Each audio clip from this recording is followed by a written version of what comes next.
Hey guys, welcome back. So in this video I'm going to show you how we can retake a questionnaire in mobile app.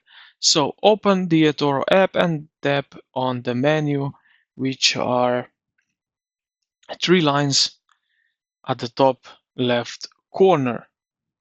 Just like that, and now find the settings with the gear icon. Click on it and it will open up something like that. Now what we need to do is look for experience and objectives. So we will find that under the verification center here at the top. Click on that and we will find it here, experience and objectives. Click on that again. And now we can go through this questionnaire. We can answer again based on our current status. And when we get through, we can hit save.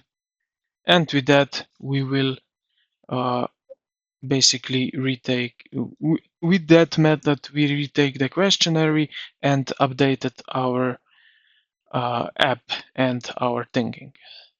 So I hope this video helped you out. If you did, consider to like the video and subscribe to the channel. Thank you for watching, and I will see you in the next.